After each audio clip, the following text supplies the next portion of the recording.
Hey everybody, Travis Clater back with another strategic thought for the day. And this time we're continuing our discussion on the RAD process to finding success following this coronavirus crisis that we're all dealing with right now. And as a reminder, RAD, RADD, stands for Recognize, Adapt, Develop, and Deploy. So make sure you check out our previous blog posts on the website.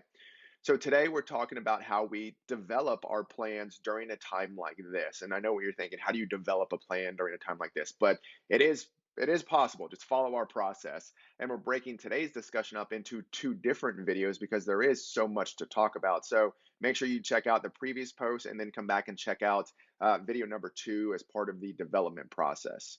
So here we are. Everything has changed now and likely will continue to change into the coming days, weeks, months, and maybe even years. The way we shop, the way we communicate, the way we run our businesses, everything is changing right in front of us.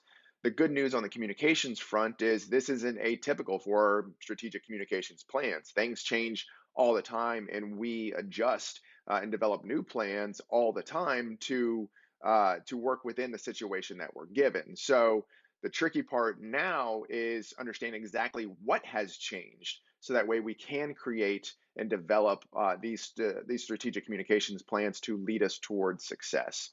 Now, if you followed the RAD process so far, you should have already recognized the situation for what it is and adapted your short-term approach as well as your long-term view to set yourself up for success.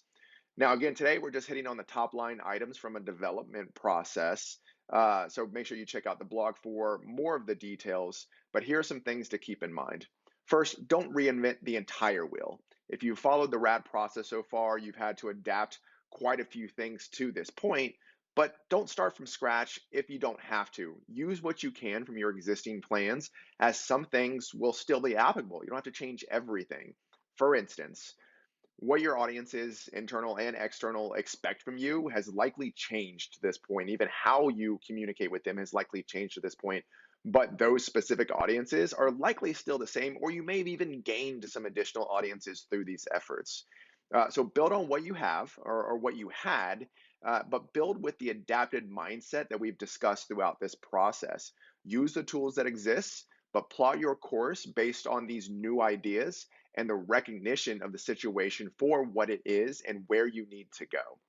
Number 2, what exactly has changed? So you've made these adjustments for the short term and you started to think long term, and now there are tons of questions to ask, but the trick is asking the right questions. Now, those vary from business to business or industry to industry, but the goal is to determine exactly what has changed or is changing or likely to change with your audiences, with your business, with your industry, so you can create the right or develop the right communications plan to get you toward your goals. For instance, on the business operations front, how has your business model changed? What have you had to change from a business operations or the way you conduct business standpoint? Were you potentially able to add additional revenue streams, and how will those play into your business into the future? How can you leverage those when things start to return to some sort of normalcy? For your audiences, how have their behavior shifted? How have their expectations of what they want from your brand changed? And how have you already adjusted to meet their expectations? Hopefully, you've done that. For your staff and your team, how has your staff changed? Are you going to continue working remotely if you are working remotely? What expectations from your staff have changed over the last few weeks? Ask as many of these questions as you can to help you clearly identify what's changed, or again, or what is changing in each of these areas, so you can create a fully comprehensive and integrated strategic communications plan. 3, KPI or key performance indicators. These are crucial to understanding the success of our campaigns and measuring the success of our campaigns. Now, which KPIs you use vary from campaign to campaign or business to business. Some businesses prefer to stick with the vanity metrics. Others prefer to dig much more deep to truly understand the impact of these types of communications plans or these types of efforts on the business itself. Are you bringing in revenue? Are you helping push the business forward, which is where we should all be getting? But again, these get specific to your campaign. So today we're just talking about the approach. Remember, key, so important, you cannot hold yourself accountable to pre-crisis KPIs. Things have changed. Again, we've recognized that things have changed. If you hold yourself accountable to pre-crisis KPIs, you're likely setting yourself up for success. So start by understanding what success looks like with your business now. Are you focused on conversion over engagement right now, or engagement over conversion?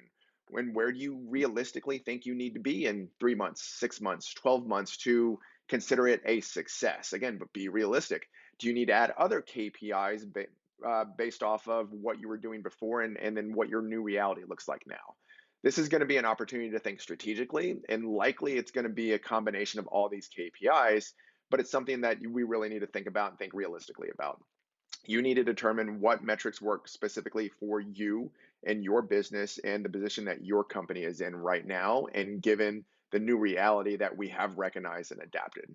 So we're wrapping for now. We will be back with a video too, so make sure you check back for the next video on using the RAD approach to success. But in the meantime, check out our previous posts as well at tcstrategic.com, and we'll see you back here again soon. Thanks.